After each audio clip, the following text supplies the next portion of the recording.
Hi friends, welcome to my channel. ಇವತ್ತು ನಾವು ಟೇಸ್ಟಿಯಾಗಿರುವಂಥ ವೆಜ್ ಬಿರಿಯಾನಿ, ವೆಜ್ ಪಲಾವ್ ಹೇಗೆ ಮಾಡೋದಂತ ನೋಡೋಣ. ಮೊದಲು ರುಬ್ಕೊಳ್ಳೋದಕ್ಕೆ ಶುಂಠಿ, ಬೆಳ್ಳುಳ್ಳಿ, ಕೊತ್ತಂಬರಿ, ಹಸಿಮೆಣ್ಸಿನ್ಕಾಯಿ, ಧನಿಯಾ ಪೌಡ್ರು, ಚಕ್ಕೆ ಲವಂಗ ಹಾಕ್ಬಿಟ್ಟು ರುಬ್ಕೋಬೇಕು. ಒಗ್ಗರಣೆಗೆ ಕಸ್ತೂರಿ ಮೇಥಿ, ಬಿರಿಯಾನಿ ಎಲೆ, ಕಲ್ಲು ಒಂದು ಸ್ವಲ್ಪ ಕಲ್ಲು ಹಾಕಿದ್ರೆ ಫ್ಲೇವರ್ ಚೆನ್ನಾಗಿರುತ್ತೆ. ಪುದೀನ, 1 ಟೊಮೊಟೊ, 1 ಆನಿಯನ್ ಹಾಕಿದ್ದೀನಿ. ಸ್ವಲ್ಪ ಫ್ರೈ ಆದಮೇಲೆ ಇದು ವೆಜಿಟೇಬಲ್ಸ್, ಏನೇ ವೆಜಿಟೇಬಲ್ಸ್ ಬೇಕಾದ್ರೂ ತೊಗೊಳ್ಳಿ. ಹಸಿ ಕಾಳು ಹಾಕಿದ್ರೆ ಅಂತೂ ತುಂಬ ಟೇಸ್ಟಿಯಾಗಿರುತ್ತೆ. ನಾನು ಸೋಯಾಬೀನು ತೊಗೊಂಡಿದ್ದೀನಿ.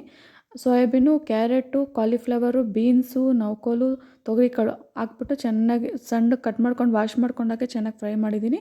ರುಬ್ಬಿರೋಂಥ ಮಸಾಲೆ ಎಲ್ಲ ಹಾಕ್ಕೊಂಡು ಸ್ವಲ್ಪ ಹಸಿ ವಾಸನೆ ಹೋಗೋವರೆಗೂ ಮಸಾಲೆಲ್ಲ ಫ್ರೈ ಮಾಡಿದ್ರೆ ಉಪ್ಪು ಖಾರ ಚೆನ್ನಾಗಿ ಹಿಡಿಯುತ್ತೆ ವೆಜಿಟೇಬಲ್ಸ್ಗೆ.